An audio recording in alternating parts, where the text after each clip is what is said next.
Hi, folks. Welcome to Peace at Home Parenting. I'm Ruth Freeman, licensed clinical social worker and founder of Peace at Home Parenting. I'm delighted to be here today talking about parenting LGBTQ plus children. And we're going to talk about what each of those letters mean, plus a few other letters, I think. And I'm going to ask our wonderful guests today to introduce themselves. I think you're going to find this conversation very helpful, and this conversation is going to be built on your questions and comments. So please, you can start those questions anytime once you're here. Colleen, will you start and tell us who you are? Hi, my name is Colleen Vesley, and I'm a faculty member at George Mason University in Virginia, and I'm in the early childhood education program as well as the Human Development and Family Science program. But what really brings me to the conversation today is that I have 3 children, and my middle child, who's 8 years old, describes herself as gender expansive. And what that means to her and to us and our family is that she identifies as a girl, and she expresses in ways that are very expansive in terms of gender. So in terms of how she looks, her hair is very short, and she wears clothes that others might see as more masculine. And the activities she engages in, others might see as more feminine. She likes Barbies, for example, and she's always making little trinkets for them. So, and I am here to really learn as much as just share what our experience has been. Thanks, Colleen. Barbara? Hi, I'm Barbara.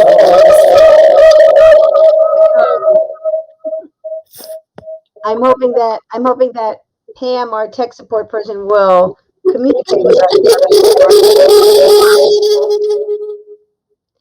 You should probably mute right now, Barbara. Maybe go in and out again. And we will. Don't have Facebook open, Barbara. Make sure that you don't have Facebook open on your computer. Oh, that's interesting. And maybe try going in and out. Pashi, tell us who you are. Hi, everyone. My name is Pashi Walker. My pronouns are Zers, or you can use my first name.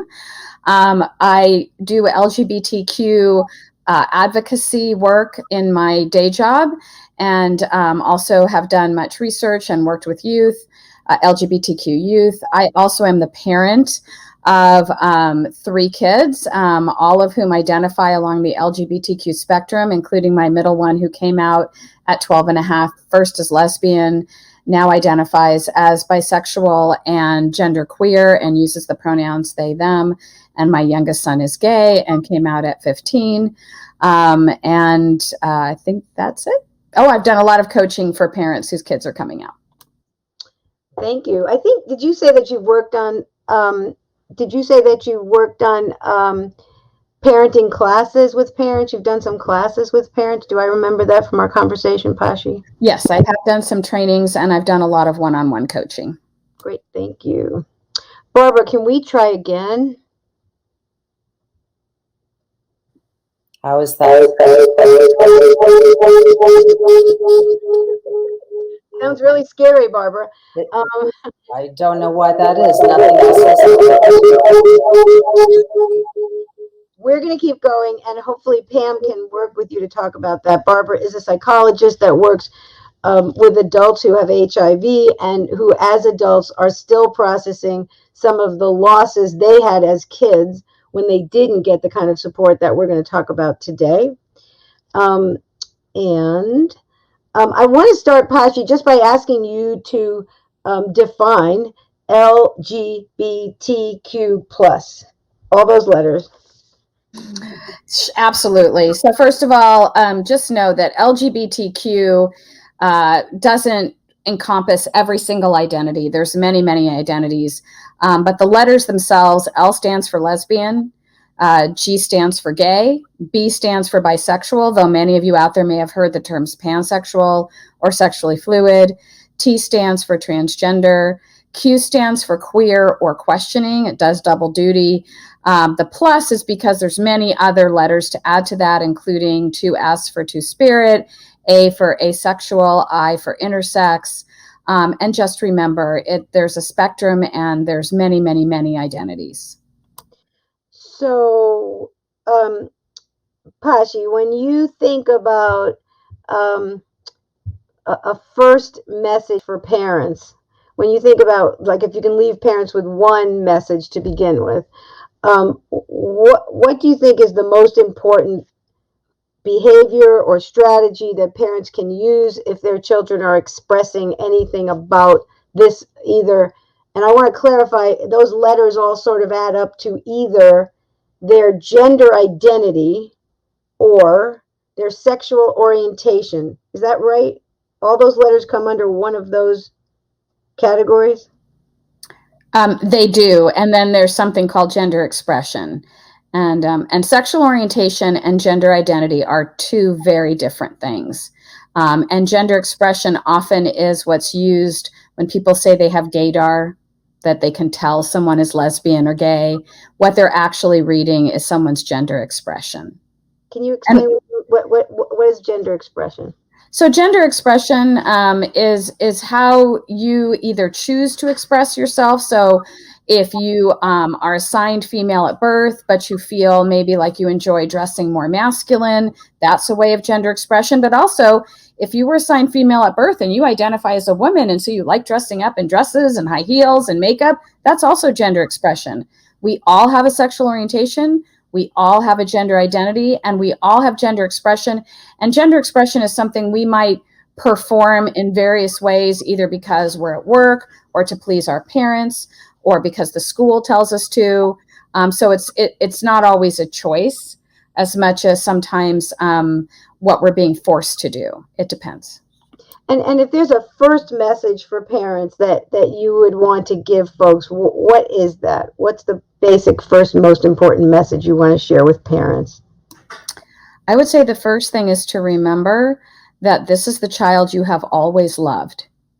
There is nothing different about this child, no matter what they're telling you about their sexual orientation or their gender identity or how they're choosing, or I wouldn't say choosing, how they are expressing themselves at the moment. That is still the child that you have loved from the moment that they came into this world. I don't know why that makes me a little teary. So, Colleen, can you talk a little bit about how your daughter's expression about herself affected you at first when she first started to? First of all, she's so young. How'd she come up with the word expansive? It's such a big word. So that probably came from me and some of the reading that I do both in my professional life and because of the ways in which I saw her expressing. And she was 2 when she first started saying, I don't want to wear dresses. I don't like flowers. I want to wear Luca's clothes. So that's her older brother. So I have 2, she's bookended by brothers. And so, you know, I work in the early childhood field. I work in family science. And so to me, it was natural to follow her lead. And so that is the advice that I would give, which I think aligns with what Pashi's saying, is I followed her lead. She wanted to wear her brother's bathing suit instead of a girl bathing suit. Okay. You know, and so to me, when kiddos are little, it's really, if we're thinking about transitioning and things like this, it's a social transition. And I was trying to understand for a long time, as she was, how she wanted people to call her in terms of her pronouns, right? And that was a lot for, you know, and then we're moving into, she's 3 and 4. And so initially it was really around clothing. And when she was 5, she asked to cut her hair. So we cut her hair. And then I actually was like, wow, I love your short hair. I'm going to cut mine. It's so easy.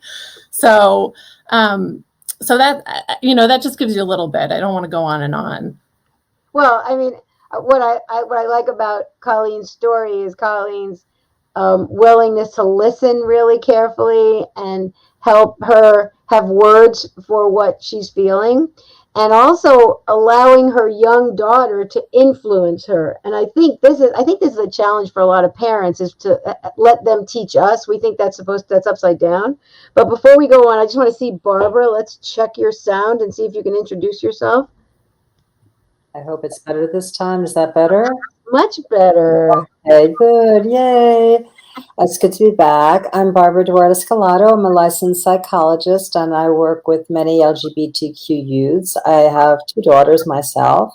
One who is her sexual orientation is she is a female and she identifies as a female and she's almost 21. The other one is 14 and I think that's undefined at this point. So, and I have a background in developmental psychology, so as well. So, and I've worked with children and with families. So it's really great to be here. And Barbara, you had said earlier that you work with adults. Part of the population you serve are adults who have HIV, and you work with adults who identify as LGBTQ and who did not necessarily have optimal support as they were growing up, and then end up still dealing with it as adults. Can you just talk about that a little bit?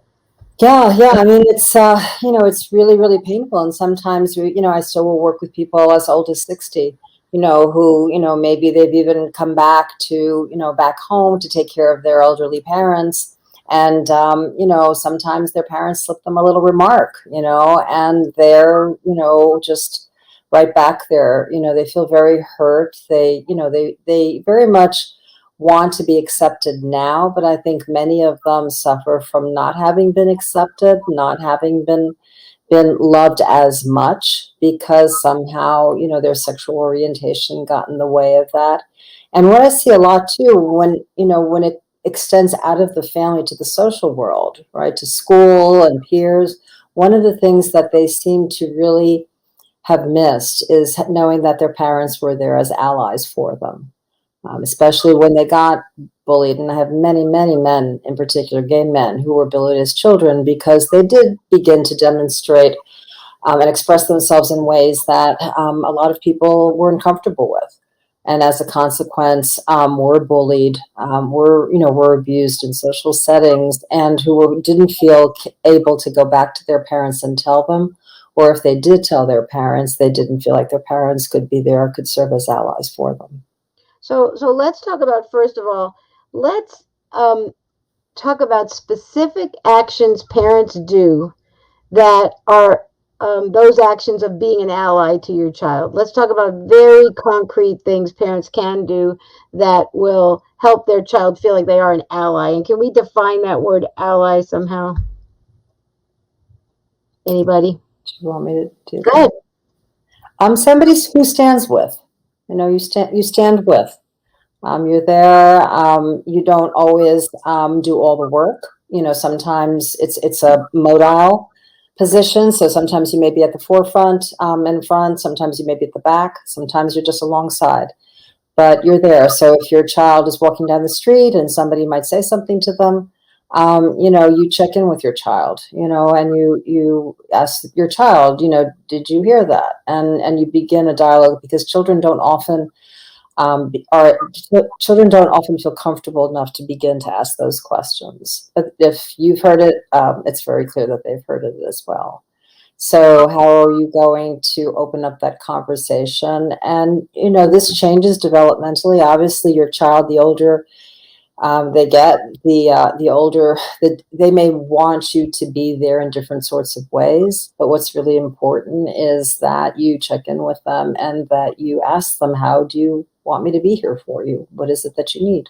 And sometimes with younger children, we can make some suggestions. If they can't come up with something with younger kids, we can say, would this be helpful? Or Colleen, do you have some thoughts about that and some specific strategies of supporting kids? So one of the things we talk about in our house are the old rules of gender and the new rules of gender. And I learned that from actually a childhood friend of mine whose child is transgender. And she's also a professor as well. And she learned that from a very smart therapist, she would say. And so we use that language, and that the new rules are that you can live in your body however you want to live in your body. And my child has taken that beyond our family. So she shares that with others, and I hope feels the support from us as her family and as her parents. And I think she does, because she now goes out and advocates for other kiddos. to help them express and live how they want to live. And I would say the second thing that we do is we have a range of books in which my child can see herself. And she brings those books to school. And I always am curious how teachers receive those books. Remember, I'm in early childhood. And so I actually train early childhood educators. And I have been so pleased with just how open teachers have been and the children as well. And so I remember there's a book called A House for Everyone, and there's a lot of language in there that helps define a variety of terms that Pashi just went through. And my daughter was able to point out to her classmates that one of the children in there, Ivy, is just like her.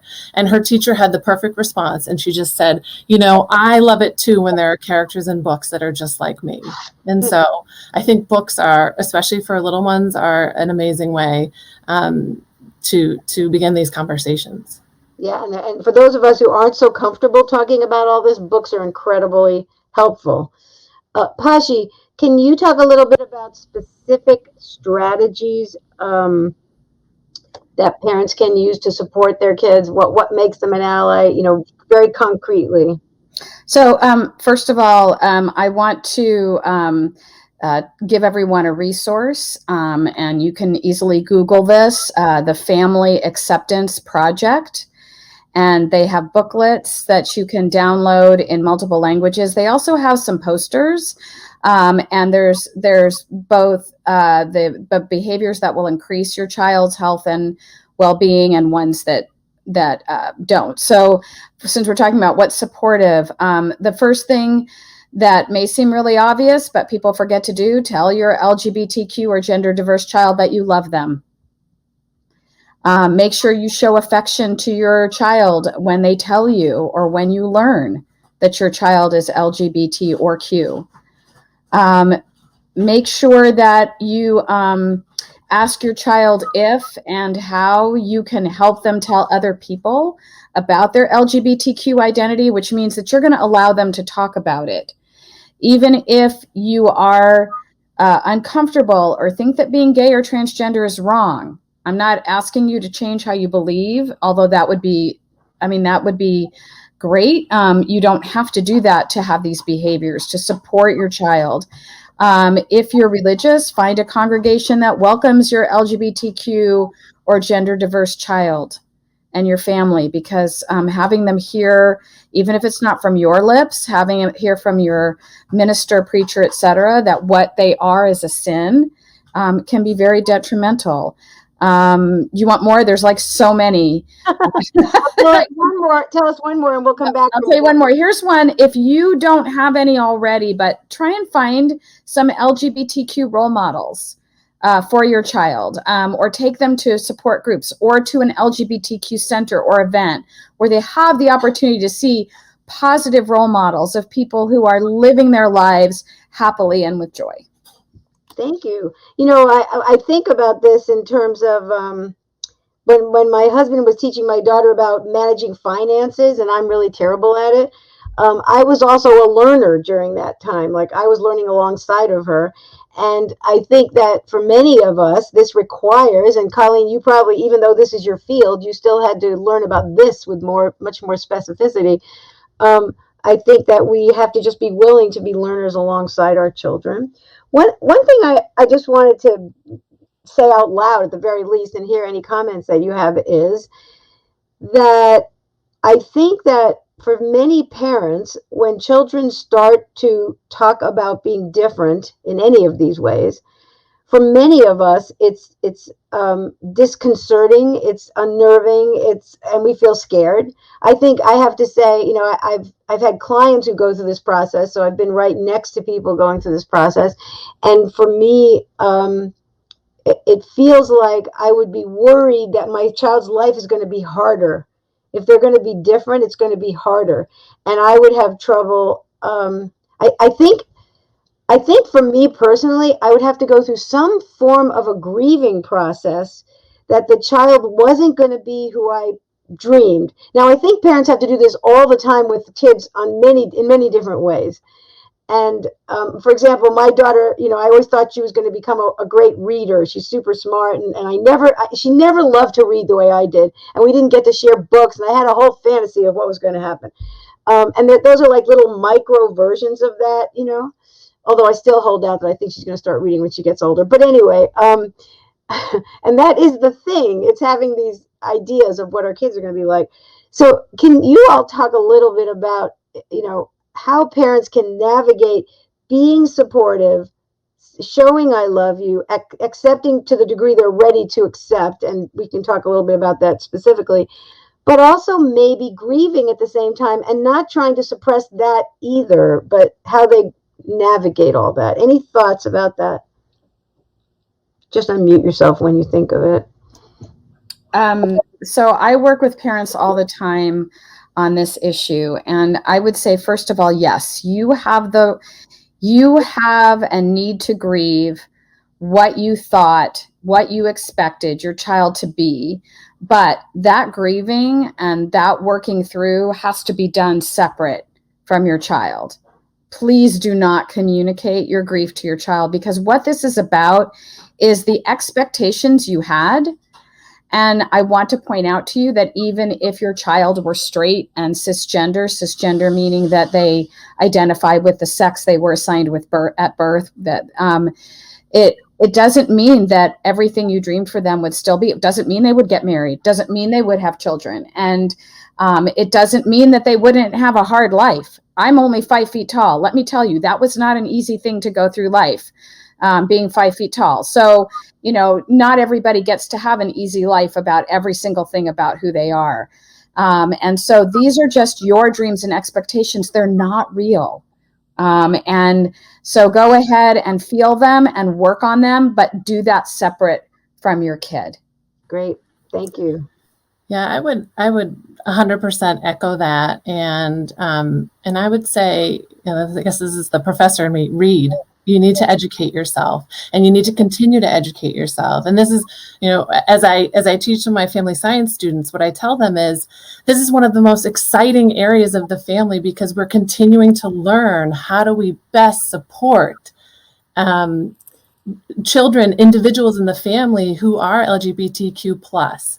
And so that's what I would say too, is to educate and actually really look at the special gift you have in this child. In a documentary, there was a father who described his transgender child as a unicorn, and as just like such a gift, and in this positive way. And that is how I see my daughter. She has taught me so much.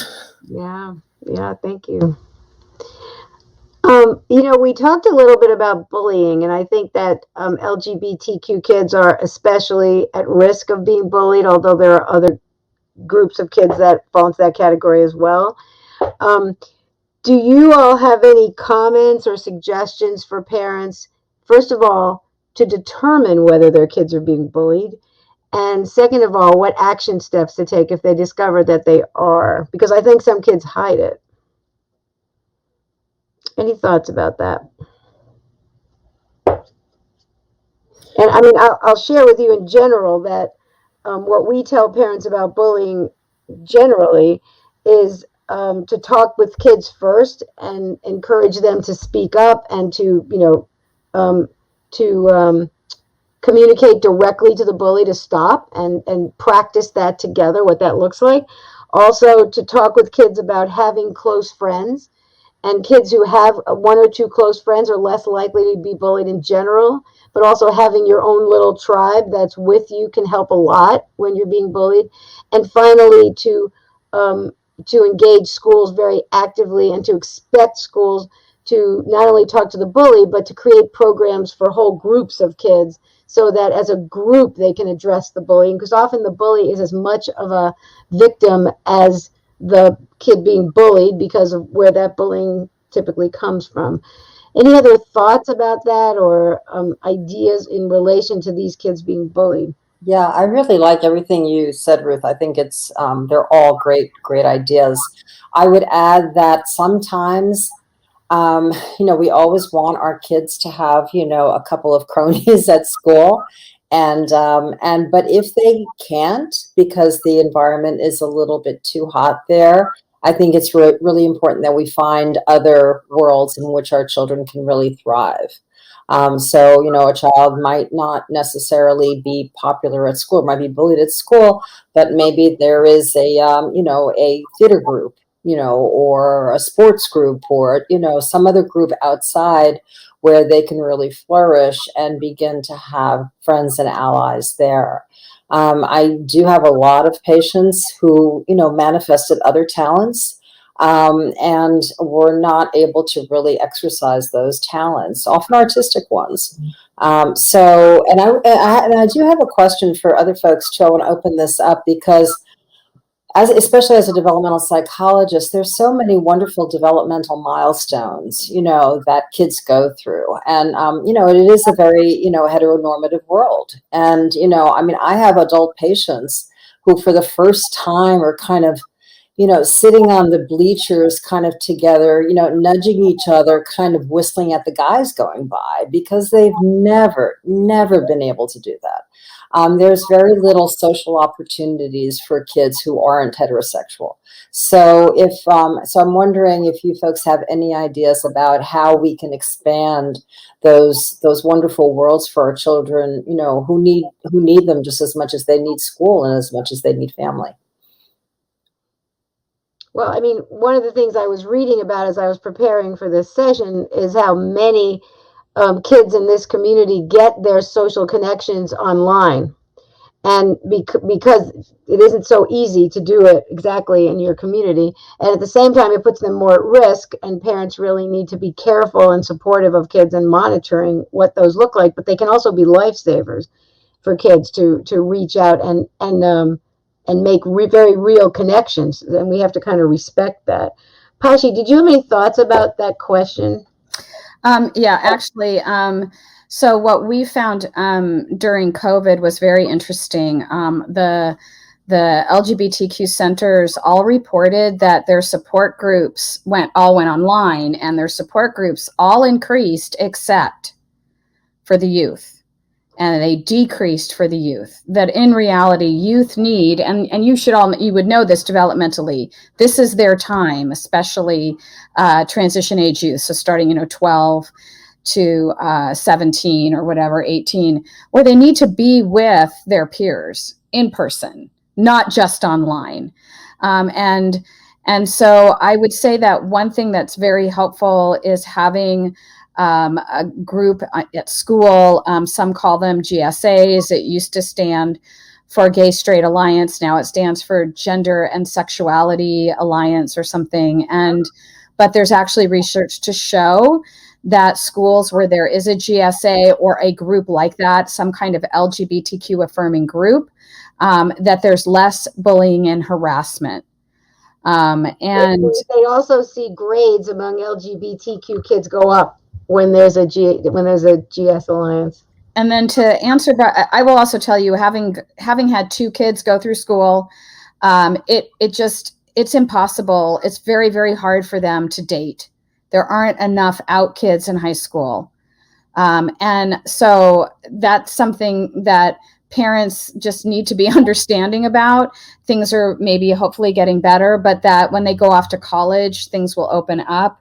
I will say that if your child is being bullied, though, understand that bullying doesn't just come from students. And this is where parents really, really need to be on the ball. Don't ever say to your kid anything like, if you just wouldn't dress that way or talk that way or tell people this or that, then this wouldn't be happening to you. And you have to be your child's advocate. We actually put my son in a different school district after what we went through with my middle child. Unfortunately, that was the best solution. So I answered hopefully all the questions. Well, I just want to remind us all that the brain changes in kids is what triggers adolescence, and it starts at 12 years old. It's not puberty, it's not hormones, it's brain changes. And it begins at 12 years old and goes all the way to 24. And some of the things that are happening in the adolescent brain is that the brain is telling them do things that feel good more than it ever will before or after adolescence.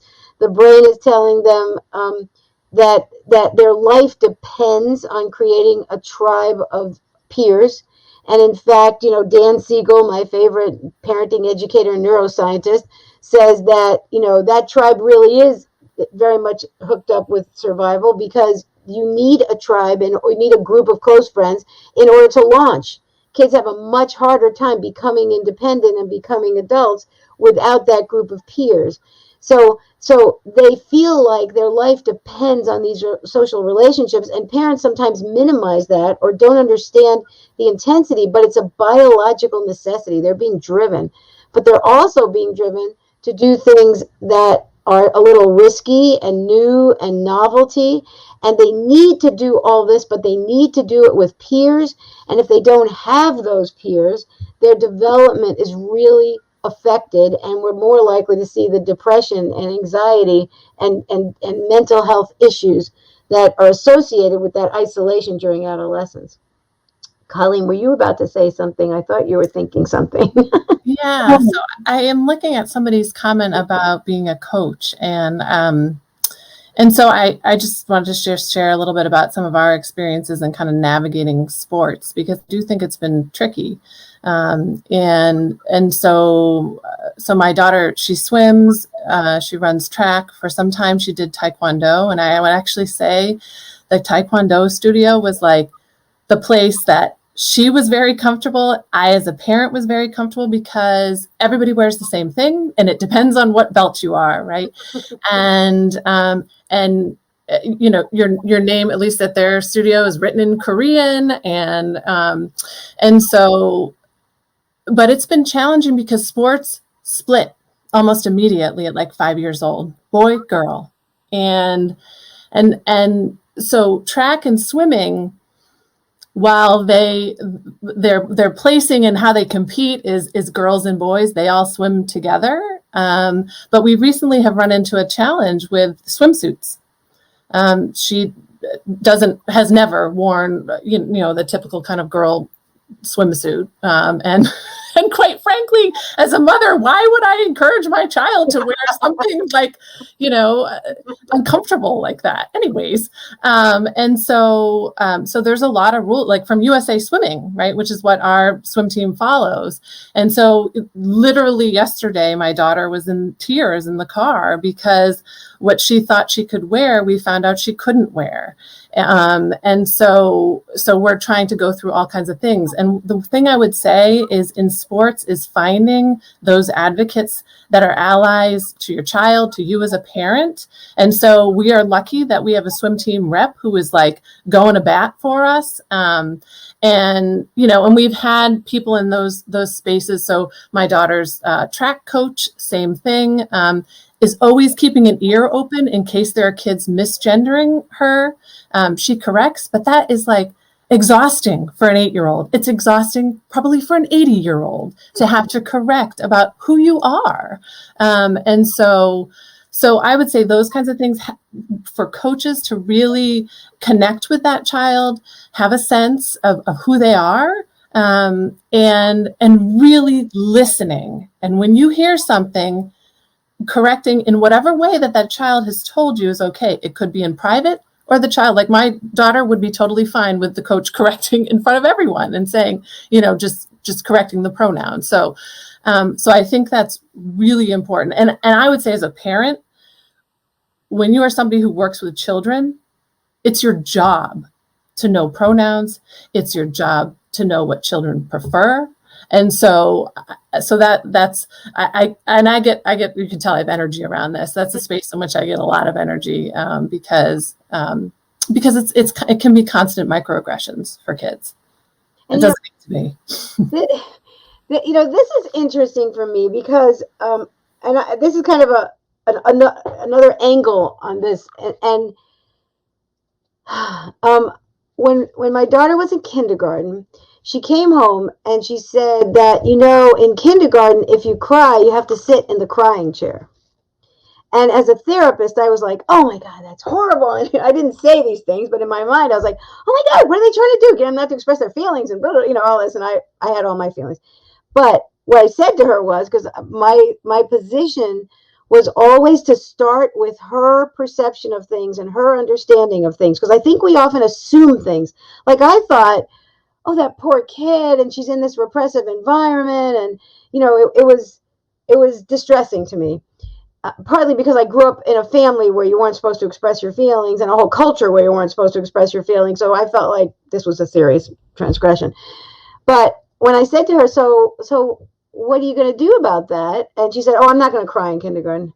And and there was a part of me that was like, oh, okay, she solved that problem. That probably isn't terrible. And I just said to her, well, let me know how that goes. And if you have any trouble with that, let me know, and so forth. And I'm telling this story because on one hand, I'm totally with you, Colleen, and I'm saying, she has an identity and she wants to wear a certain bathing suit and she doesn't want to wear those stupid, uncomfortable ones that we've been wearing all our lives. And on the other hand, she's out in the world and she's having a challenge. And on one hand, you're advocating for her and you're asking for support. On the other hand, she may have to deal with situations that are less than ideal in terms of accepting her identity. So there's in my mind, and you all can correct me, there's a fine line of advocating for them, but also stepping back and letting them solve problems in a way that is more conforming to what society is going to ask of them.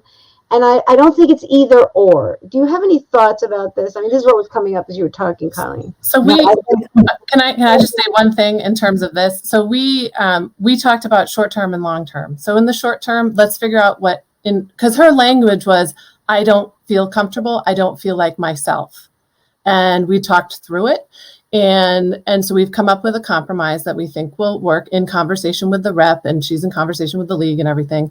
And then we talked about long-term things. And Ruth, my daughter, she's 8 years old and already a fierce advocate for everyone. And so we talked about, she's not the only child who may feel uncomfortable in those swimsuits, right? That when we think about systems and we think about society, that actually there are going to be hurdles, but some of those things need to start bending towards how society is. And so we do letter writing. We've written letters to all kinds. And so I actually think she's probably going to write a letter to the swim league, and I think that's an important exercise to know that she has a voice, and that you don't just need to accord.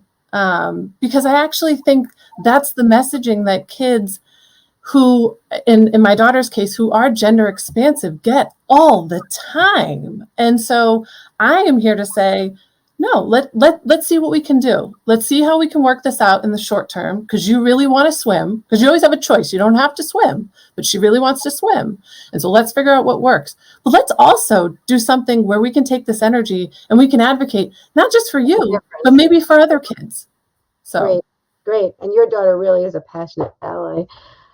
Any other thoughts about this? Because we have a parent question that I want to address. Anything else you want to add to this conversation, Pashi or Barbara? Well, I just wanted to say that I think, there's a book I remember once we were assigned when one of my kids was really young. I don't think I ever read the book, but I always remember the title. Farber wrote it. I think it's Talk So That Your Children Will Listen, Listen So Your Children Will Talk. And I think that title has always stuck with me. So, and I think that's really important to create a really comfortable environment that, you just listen, you observe, no judgment. I mean, that's the environment that I create as a therapist, but there's a lot of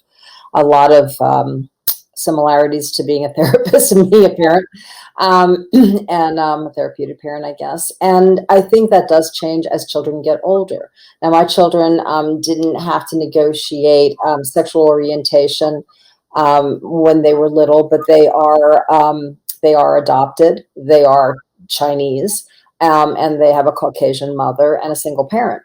So there were plenty of questions abound, that were very uncomfortable and some downright mean. and rude, and assumptions that were made. So when they were younger, a lot of, when your kids are coming home with things that, at 2 or 3 or 4, you're going to respond a little bit differently. You're just going to go in there and you're going to, do a lot of heavy lifting, right? And you can prepare some of the, classrooms by providing books. And every year we would have books about different sorts of families, and educate kids and classroom climates. But as they get older, they don't want their parents coming in and doing that. Right. So as my children would get older, I would ask them, how do you want to handle this? So And they would tell me. Sometimes they would say, you know what, like, let me try, and then if it doesn't work, maybe you can come in or whatever. And, I would let them set the pace. And that kind of shifts, at least for my children. And one is very verbal. One is a little bit more reserved and is not as expressive. So that was a little bit harder. So I think you also have to think about your child's style. Different children are just different. They communicate differently. They express their feelings differently. And you have to take that into account too. And they would want to deal with things very differently as well. Right. They'll teach us what they need if we allow them. So we have a really excellent question. How can we best raise our kids to be allies or create an accepting environment at a young age? This comes from a mom who I know has an 18-month-old or 20-month-old and almost 5-year-old. So thinking about children from birth to 5, when these conversations happen in all different ways, because they're exploring all this and they're interested in this. This is actually my daughter asking this question, and she described, and my daughter's a passionate ally, and she described her daughter coming home from preschool and saying boys are stronger than girls. And my daughter was like, "What? No!" And I was like, "But aren't men actually built stronger than women? I mean, is that a biological fact?" And we were kind of having this conversation. So that's an example of the complication of how do we create environments. And I'm going to ask you guys to be you folks, I shouldn't say guys, I'm going to ask you folks to be very specific. What can parents of young children do in their day-to-day interactions, in their conversation? One thing no, she said no. One thing, I don't know what that's no to, but she's always correcting me, so we'll have a great conversation here. But one thing I want to say is that you really want to pay attention to any kind of jokes about gender or sexual orientation, and just not allow them in your environment. That's one way to do it. Women are way stronger. So, and she did beat out her best friend in preschool in pull-ups, and he was a boy. So I'll say, any other very practical strategies for parents of young children? Pasha, Go ahead, Pasha. Okay. So first of all, I want to say that degenderizing the way that you talk about things. And by the way, there are boys that are stronger than certain girls, and there are girls that are stronger than certain boys. And it is not inherent to any gender, but also, first of all, there are a ton of picture books now that are lovely, that normalize both same-sex attraction and also gender expansiveness. And so I would say that mixing those books in along with any other picture books, and when you talk about people, when you don't make assumptions that your own children are cisgender and straight. They might not be. So while you're working on creating allies, what you may not realize is you're creating an environment that will allow them to be whoever they want to be and whoever they are. And so just so you know, when I was raising my children, I was not out to myself or anyone else. So I still wanted to raise my kids to be allies. And I worked very hard to talk about how it was okay to love whoever you wanted to love. It was okay to be whatever you want to be. I grew up in an age where I wasn't allowed to play the drums because I was a girl.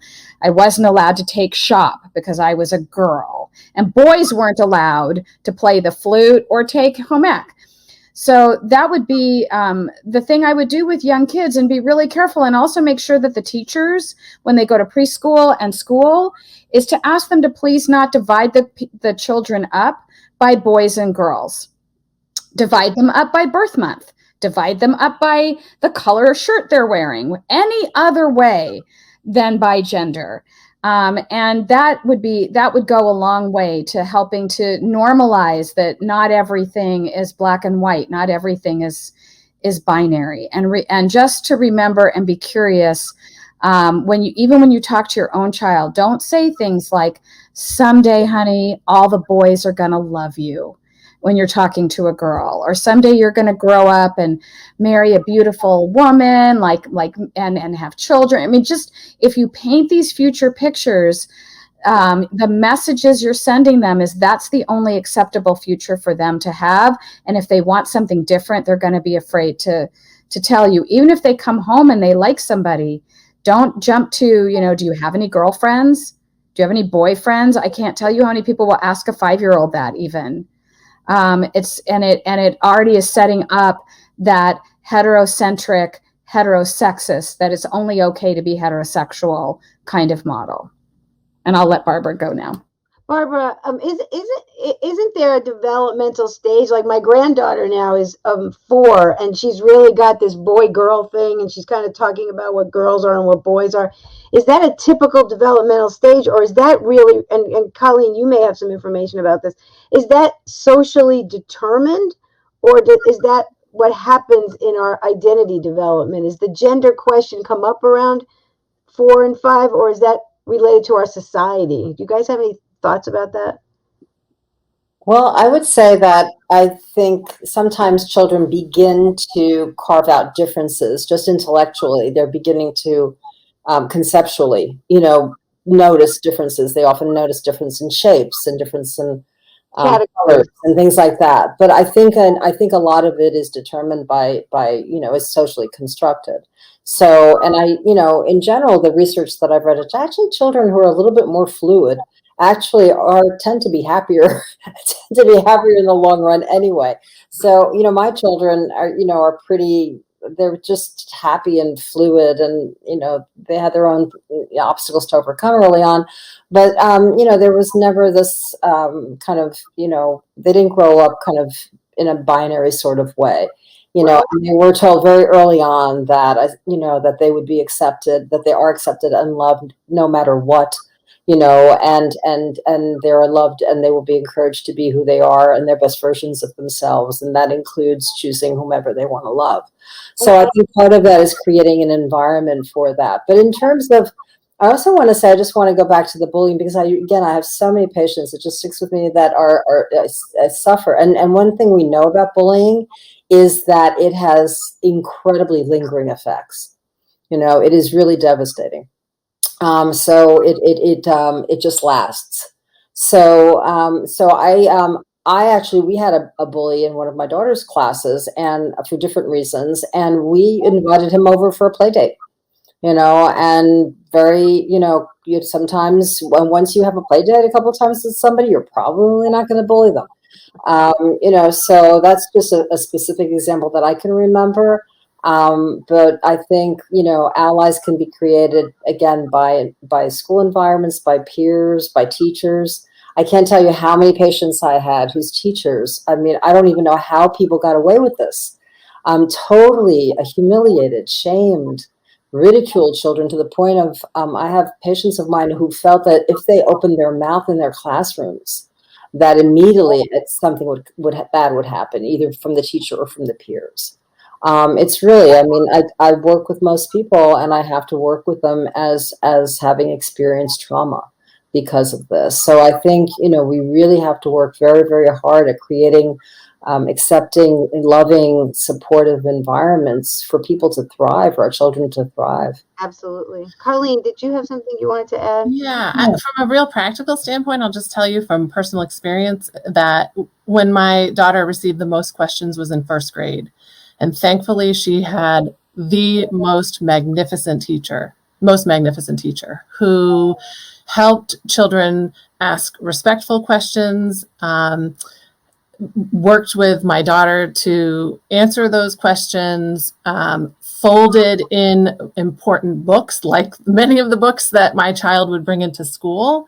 And then I would echo what Pashi said too, is the splitting. It sounds so simple. Girls go get your lunches, boys go get your lunches. This happened in kindergarten to my daughter. Girls go get your lunches. It's first day of school. My daughter goes to get her lunch. You're not a girl. She said girls. Luckily, my daughter is very outspoken, but there are many children who are not. And what if you don't identify as a girl or a boy? What if you are questioning? And there are children who are questioning very early. And so, which I believe my daughter was at that time. And for right now, she identifies as a girl, maybe because she thinks she needs to say, yes, I'm a girl, because we are so still binary. And then the last thing I would say, going back to what I said in the very beginning, is truly following your child's lead. And I think that this really goes to, if your child is assigned male at birth and wants to wear dresses, let them wear dresses. Like, it really my youngest identifies as a male right now, I think. He's 4.5 and he loves to wear dresses. And we have a couple still hanging around that people had given us that my daughter doesn't want to wear. So we do. I mean, it's not, in our household, it's not a big deal, but I do know in other households it is. And so following your kid's lead. Yeah. Yeah.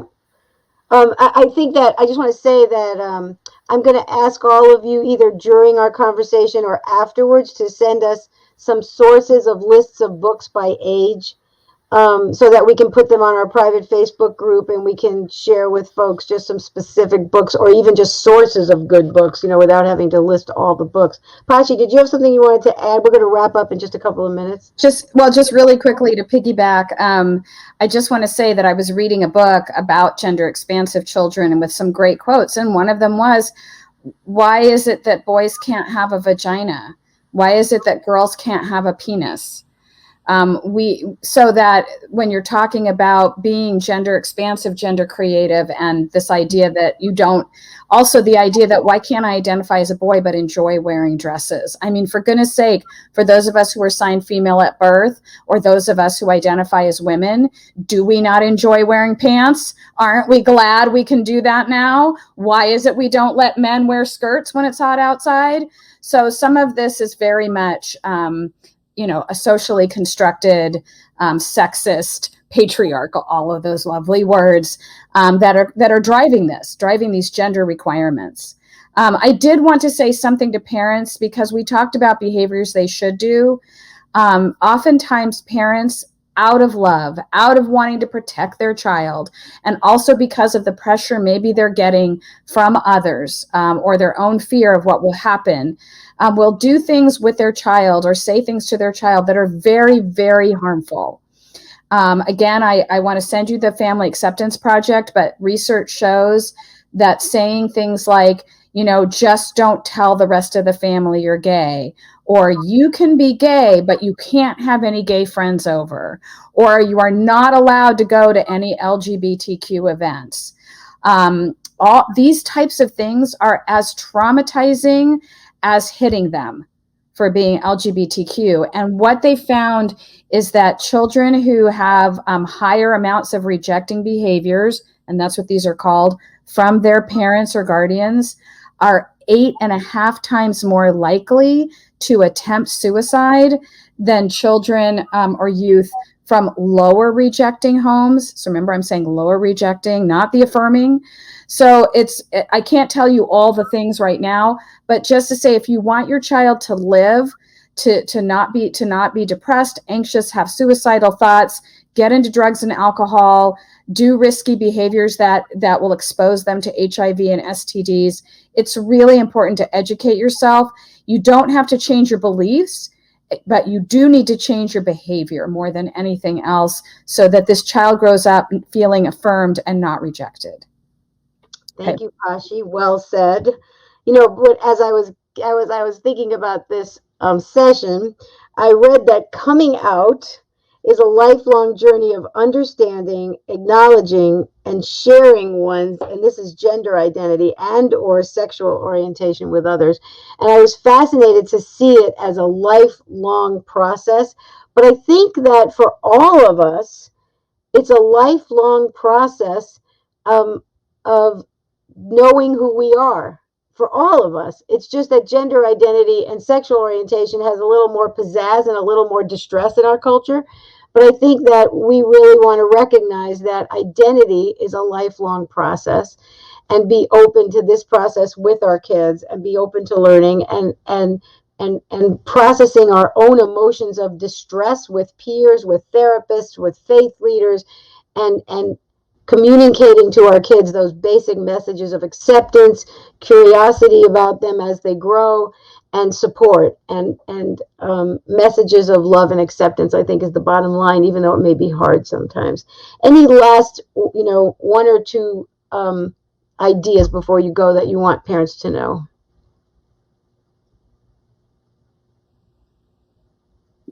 I guess I would say that identity isn't something that you construct by yourself. You need other people to help you be who you are.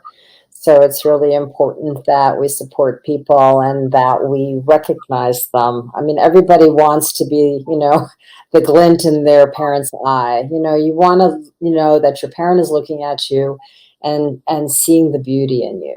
And not that they're looking at you and you can see the disappointment in their eyes, because you're not different than who you are. And, that's something that people don't forget, and it's hurtful and it lasts a long time. So people need to be loved and recognized, and if somehow you're still working at accepting your child's sexual orientation, and you're working it through, then try to find something, to just pin yourself on that you can really encourage and make them feel good about. Maybe they're a good student, or they're a beautiful artist or whatever, and work your way to to acceptance and support. And again, as Pashi says, maybe if not acceptance, then support. Thank you. I want to thank you all. This has been a great conversation. I feel more grounded in this idea now. I just feel more at ease thinking about it with parents and partnering with parents about it. I want to let you all know that you can email us at info@peaceathomeparenting.com to get in touch with any of our presenters. I'm sure they'll be happy to hear from you, and we will be happy to hear from you and support you. Peace at Home experts can provide you with one-on-one coaching. We're building a library of classes for parents of LGBTQ kids, and we would love to hear from parents about what are those topics that you need most. Where are the places that you're struggling most? And I'll be looking to Colleen and Pashi and Barbara to help us think about what are the topics we should be looking at. And don't hesitate to get in touch with us. We love hearing from you. Pashi, Colleen, Barbara, thank you very much for your time today.